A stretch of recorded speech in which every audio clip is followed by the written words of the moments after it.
3 money habits na magpapayaman sa'yo. Una is manatiling simple sa pamumuhay. Importante kasi yung disiplina.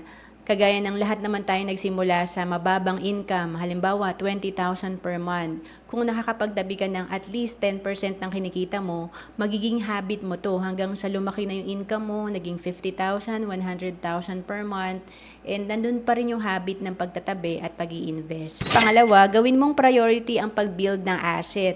Halimbawa, kung nakakapag-invest ka ng 3,000 per month, malaking bagay yan. Kung nagawa mo for 20 years, meron kang almost 3 million.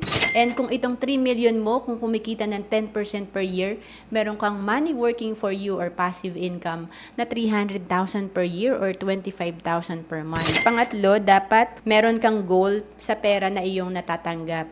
Importante kasi, pinupuno natin yung asset natin, hindi liability. Kasi madalas, sa utang napupunta yung pera or sa expense. So, walang disiplina. Pero pag may disiplina ka, ang sekreto ng mga mayayaman, nabibuild nila yung asset nila kasi yung natitirang income nila, pag tinabi nila, napapalago nila sa negosyo, sa mga mutual funds or investment. To know more about savings and investment, message mo lang ako sa FB, Ro Ancelis Capistrano.